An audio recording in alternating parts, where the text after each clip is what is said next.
የብልጽግናው አገዛዝ ተጨማሪ ከተሞችን ለቆ በመውጣት ላይ ነው። የፋኖ ኃይሎች በበኩላቸው በውጊያና ያለውጊያ ከተሞችን በመቆጣጠር ላይ ናቸው። ከ13 በላይ ወታደራዊ ካምፖችና የወረዳ ማዕከላትን ለቆ የወጣው የብልጽግናው አገዛዝ እግሩን ተከትሎ ባለስልጣናት በመኮብለል ላይ ናቸው። በከተሞች እስር ቤቶች ተሰብረዋል። በመቶዎች የሚቆጠሩ ምርኮኞች በፋኖ እጅ ገብተዋል። ቀዳሚው የግንባር መረጃችን ነው።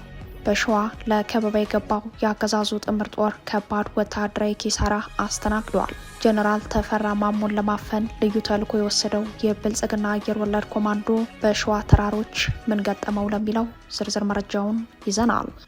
ደብዳቤው ለጦርነቱ መቀስቀስ ዋና ምክንያት እንዳይሆን እሰጋለሁ። ጦርነቱ ሳይፈነዳ በፊት አሜሪካ በፍጥነት ጣልቃ ገብታ ለጦርነት በተዘጋጁት አብይ አህመድና ኢሳያስ አፈወርቂ መካከል ድርድር ይደረግ። ይህንን ጥሪ ያቀረቡት የአሜሪካው የአፍሪካ ጉዳዮች ረዳት ሚኒስተር አምባሳደር ቲቦር ናጊ ናቸው።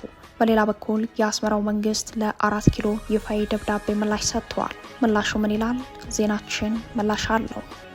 ህወሓት የመጨረሻ ላለው ጦርነት ተጨማሪ ኃይሉን ወደ ጦር ግንባር ማንቀሳቀሱ እንደቀጠለ ነው። በተጨማሪ ወታደራዊ ትዕዛዝ በወልቃይትና ራያ በርካታ አርሚዎቹን በማሰማራት ለውጊያ ዝግጁ አድርገዋል። የብልጽግናው አገዛዝ በበኩሉ በተከዜ ቀጠናዎች እንዲሁም በኢትዮ ኤርትራ አዋሳኝ ድንበር ተከታታይ የድሮን ቅኝቶችን በማድረግ ላይ መሆኑ ተሰምተዋል። በጉዳዩ ላይ ጥብቅ ወታደራዊ መረጃዎችን ይዘናል። ሰላም ጤና ስጥልን ውድ የጣና ቲቪ ተከታታይ ቤተሰቦቻችን፣ አብራችሁን ስትቆዩ እነዚህንና ሌሎች ዝርዝር መረጃዎችን ታደምጣላችሁ።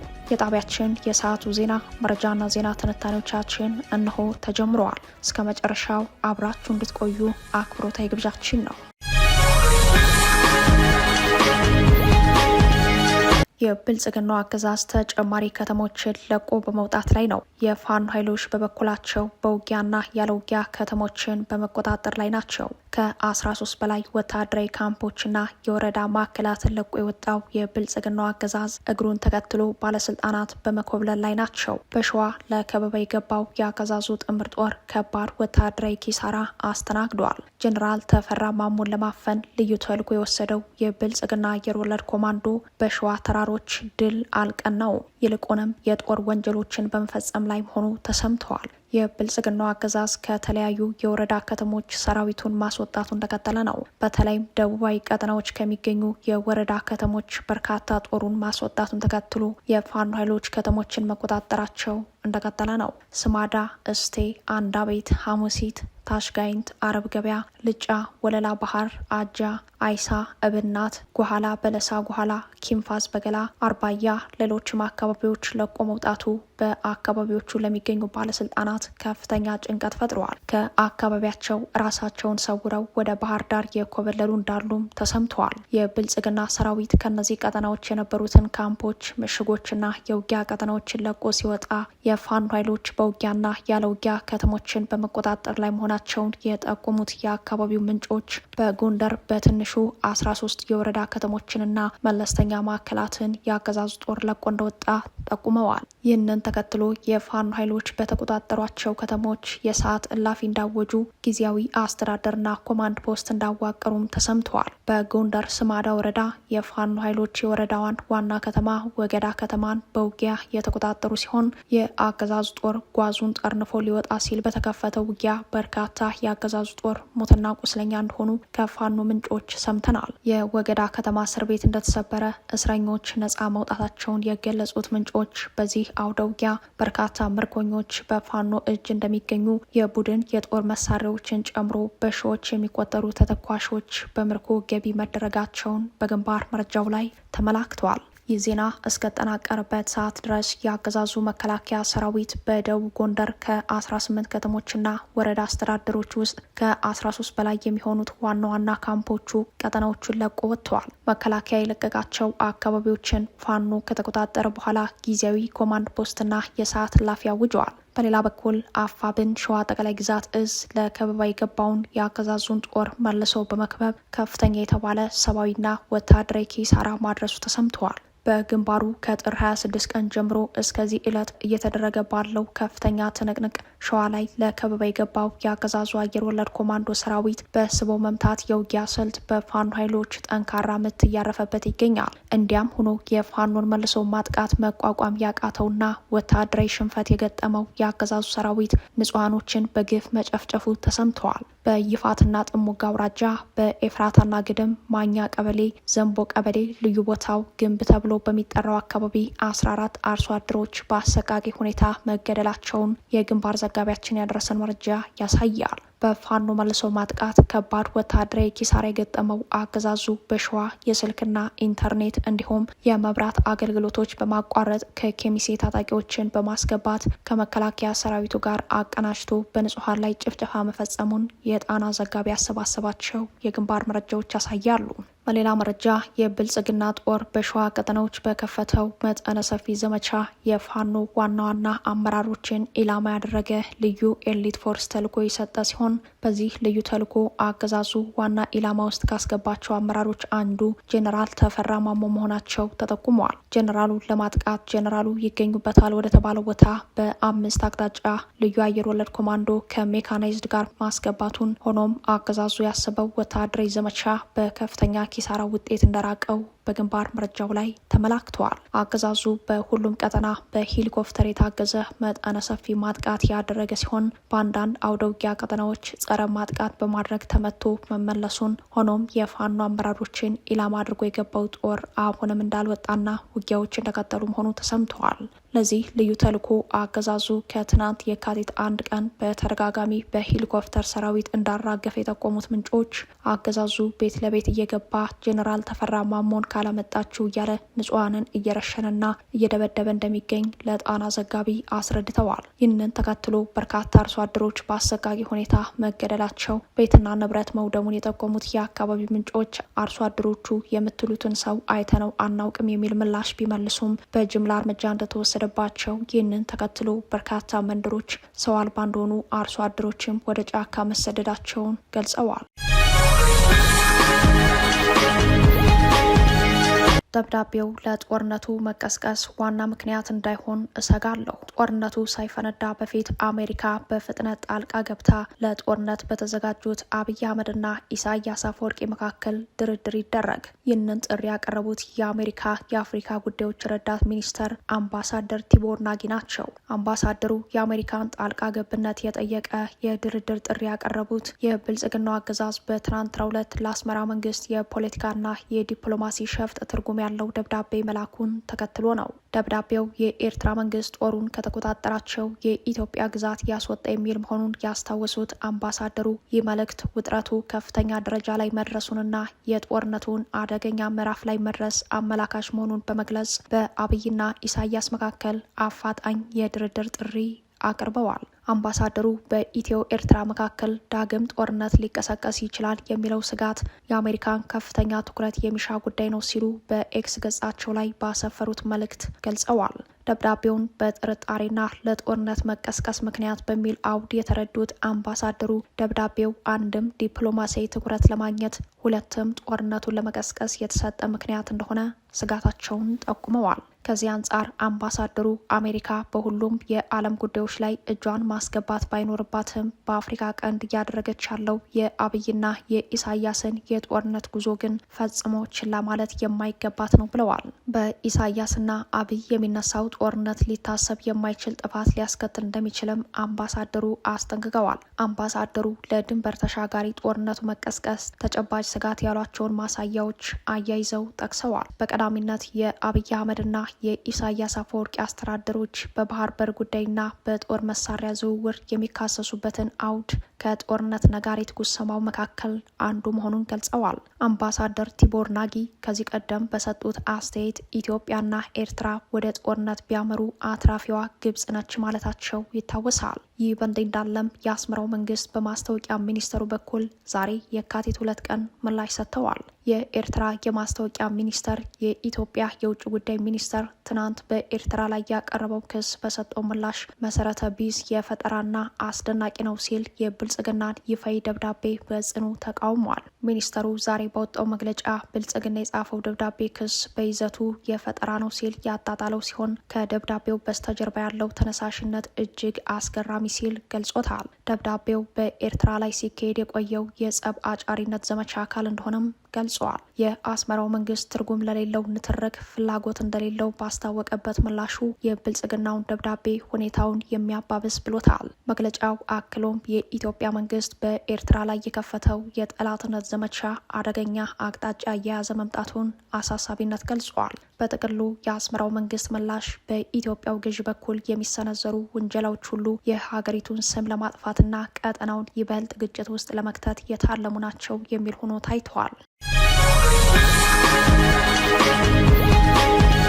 ህወሓት የመጨረሻ ላለው ጦርነት ተጨማሪ ኃይሉን ወደ ጦር ግንባር ማንቀሳቀሱ እንደቀጠለ ነው። በተጨማሪ ወታደራዊ ትዕዛዝ በወልቃይትና ራያ በርካታ አርሚዎችን በማሰማራት ለውጊያ ዝግጁ አድርጓል። የብልጽግናው አገዛዝ በበኩሉ በተከዜ ቀጠናዎች እንዲሁም በኢትዮ ኤርትራ አዋሳኝ ድንበር ተከታታይ የድሮን ቅኝቶችን በማድረግ ላይ መሆኑ ተሰምተዋል። ህወሓት በጠለምቱ ወታደራዊ ወረራ ሽንፈት ከገጠመው በኋላ ተከታታይ ወታደራዊ ግምገማ ሲያደርግ ቆይቶ በመጨረሻም በሙሉ አቅም የመልሶ ማጥቃት ዝግጅት በማድረግ ከፍተኛ ጦሩን ወደ ወልቃይትና ራያ አላማጣ ማይጨው ቀጠና እንዲሁም ወደ ቆቦ ግንባርና አፋር አቅጣጫ ማንቀሳቀሱ ተሰምተዋል። በራያ ቀጠና ማይጨው ተጨማሪ ኃይል ማንቀሳቀሱን ወታደራዊ ምንጮች ጠቁመዋል። ህወሓት ጦሩን ከማዕከላዊ ትግራይ ጭኖ ወደ ጦር ግንባር በማምጣት በራያ ማይጨው በትምህርት ቤትና በውሃ ልማት አካባቢ አራግፏል። 6 ተሽከርካሪዎችን ከማዕከላዊ ትግራይ ወደ ራያና አፋር አንቀሳቅሰዋል። አርሚ 44ና አርሚን 24ን በጨርጨር አርሚ 22 በቆቦና አፋር ማስጠጋቱን የተሰማው። በተመሳሳይ በጠለምትና በወልቃይት በሱዳን አቅጣጫ ተከዜ ማዶ ተጨማሪ ኃይል እንዳንቀሳቀሰ በወታደራዊ መረጃው ላይ ተመላክተዋል። እንደ አባጉና፣ ዛና፣ ደብረ አባይ፣ ተንቤን፣ ጉያ፣ አዴት በተባሉ አካባቢዎች የመጨረሻ ወታደራዊ ዝግጅት እያደረገ ስለመሆኑም ተጠቁመዋል። በወልቃይት ግንባር ከትግራይ ሽራሮ በመነሳት ወደ ወልቃይት አዲ ጎሹ ለመግባት ከደደቢት ወደ ተከዜ አቅጣጫ ከሱዳን ሸረሪና ወደ ማይካድራና ሁመራ አካባቢዎች ለመግባት ያለመ ወታደራዊ ዝግጅት ላይ ሲሆን በምስራቅ ጠለምትና በምዕራብ ጠለምት ተጨማሪ ስምሪት ማድረጉም ተሰምተዋል። አርሚ 15ና ኮር 3 በኮሎኔል አለምሰገድ የሚመራው የህወሓት ታጣቂ ኃይል ወደ ወልቃይት ኃይል ይዞ እንዲገባ ስምሪት ተሰጥቶታል ያሉት የመረጃ ምንጮች ከዚህ ጋር ተያይዞ አርሚ 60 የተባለው ሜካናይዝድ ኃይል ከተንቤን ተነስቶ እንቅስቃሴ ማድረጉ ነው የተጠቆመው። አርሚ 7ን ጨምሮ አርሚ 17ና አርሚ 50ን በተመሳሳይ መልኩ በተለያየ ግንባር ወልቃይትን ለመክበብ ስምሪት መስጠቱ ተሰምተዋል። የአሁኑን ወታደራዊ ስምሪት የተለየ የሚያደርገው በምዕራብ አርማጭሆ ቀጠናዎች ጭምር ሊያካልል በሚችል የወረራ ትይዩ የተሰለፈ መሆኑ ነው ተብሏል። ከሱዳን ድንበር በመነሳት የምዕራብ አርማጭሆ ቀጠናዎችን ጭምር በመውረር ወልቃይትን ለመክበብ ያሰበው የህወሓት ኃይል የውጊያ እቅዶቹ ሰፊ መሆናቸው ነው በወታደራዊ መረጃው ላይ የተመላከተው። አጠቃላይ ወታደራዊ መረጃዎቹ እንደሚያሳዩት የውጊያ ግንባሮች በአፋር አዋሳኝ ራያ፣ ዋግምራ፣ ላስታ፣ ጠለምት፣ ወልቃይት ጠገዴ፣ አርማጭሆና መተማ ቀጠናዎች በህወሓት የወረራ ውጊያ ኢላማ ውስጥ የገቡ መሆናቸው ተጠቁመዋል። በሌላ በኩል የብልጽግናው አገዛዝ በሰሜን ምዕራብ የኢትዮጵያ ክፍሎች በተለይም በተከዜ ተፋሰስና በኢትዮ ኤርትራ ድንበር አካባቢዎች ተከታታይነት ያለው የድሮን ቅኝት በማድረግ ላይ መሆኑ ተሰምተዋል። በተለይም ባለፉት 2 ቀናት ያለማቋረጥ የድሮን ቅኝቶች እንደቀጠሉ ነው የሚሉት ወታደራዊ ምንጮች ቅኝቱ የውጊያ ካርታና መረጃዎችን ማሰባሰብ ላይ ያለመ ሳይሆን እንዳልቀረ ተጠቁመዋል። አክለውም ውጊያው በማንኛውም ሰዓትና ሁኔታ ሊጀመር እንደሚችል ሁኔታዎች ያሳያሉ ብለዋል። የሲቪል ዜጎችን መረጃ የማግኘትና የመገናኘት መብት በማፈን ንጹሐንን በመጨፍጨፍ የሚቆም የአማራ ህዝብ የህልውና ትግል የለም ሲል አንድነት ለአማራ ህልውና አንድነት በአስቸኳይ መግለጫው አስታወቀ። አንድነቱ በመግለጫው ለዓለም አቀፍ ማህበረሰብም ጥሪውን አቅርበዋል። የጦር ወንጀለኛው የብልጽግናው አገዛዝ በአማራ ህዝብ ላይ የከፈተው ይፋዊ ጦርነት 3ኛ ዓመቱን ባስቆጠረበት በዚህ ጊዜ በተለያዩ የአማራ አካባቢዎች የስልክና የኢንተርኔት አገልግሎት በማቋረጥ የሲቪል ዜጎችን መረጃ የማግኘትና የመገናኘት መብት አፍኗል፣ በንጹሐን ላይም የጅምላ ጥቃቱን አጠናክሮ ቀጥሏል ያለው አንድነት በተለይም ከጥር 26 ቀን 2018 ዓ.ም ጀምሮ ባሉት ያለፉት 7 ቀናት በሸዋ ቀጠናዎች ምዕራባዊ የወሎ ቤት አማራ ክፍል፣ በምስራቅ ጎጃምና በምዕራብ ጎንደር የገጠርና መለስተኛ የወረዳ ከተሞች ድረስ ሙሉ በሙሉና በከፊል የስልክና ኢንተርኔት አገልግሎት መቋረጡን ተከትሎ በአካባቢዎቹ የቀጠለው የንጹሐን ጭፍጨፋ መረጃው የታፈነ በመሆኑ እልቂቱን የተባባሰ እንዲሆን አድርጎታል ብለዋል። ጥር 28 ቀን 2018 በወሎ ቤት አማራ ወግዲ ወረዳ፣ ጥር 29 ቀን በሸዋ መራቤቴ አውራጃ ደራ ወረዳ እንዲሁም በይፋትና ጥሙጋ አውራጃ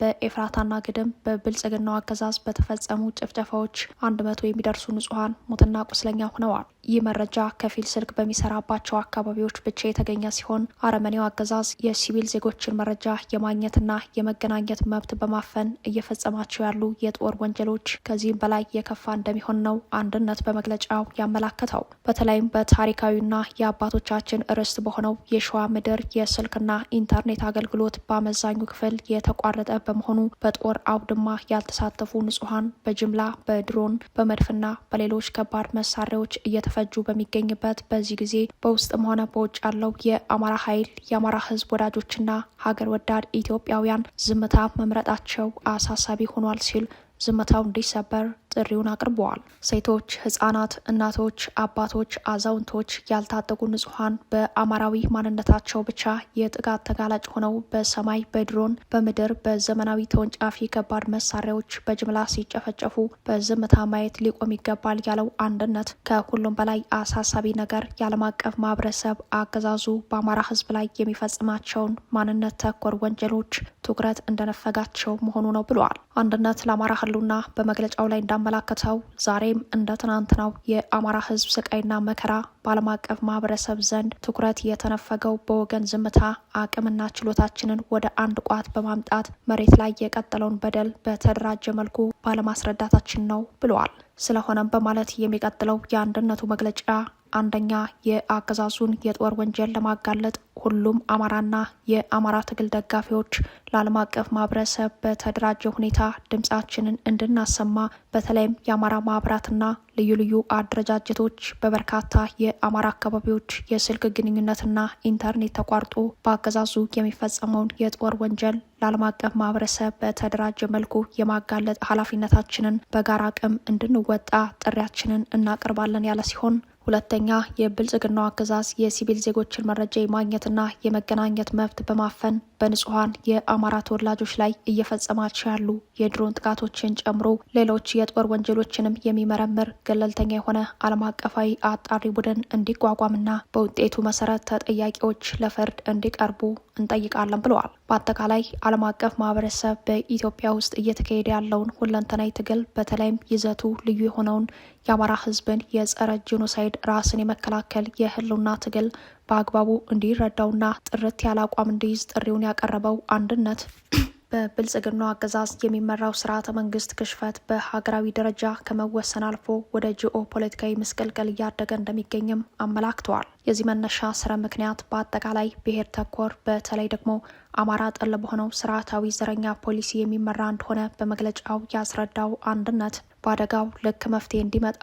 የሁሉም ባለድርሻ አካላት መናበብና ተቀናጅቶ መስራት ግድ ይላል ብለዋል። አማራ ላይ ያነጣጠረውን ብሔር ተኮር የገዢው ፓርቲ የጥላቻ ፖለቲካ ከስር መሰረቱ የሚነቅል የስርዓት ለውጥ እንዲመጣና የአማራ ህዝብ ብቻ ሳይሆን መላ የኢትዮጵያ ህዝብም ለ50 ዓመታት የናፈቁትን ሰላምና ስር ነቀል ለውጥ እንዲጎናጸፍ የአፍሪካ ቀንድ ሰላምና መረጋጋት እንዲያመጣ ሁሉም የበኩሉን ኃላፊነት እንዲወጣ ጥሪያችንን እናቀርባለን ያለው አንድነት ለስር ነቀል ለውጥ ለሚደረግ ትግል ሁለንተናዊ ድጋፍን አጠናክሮ እንደሚቀጥል አረጋግጠዋል።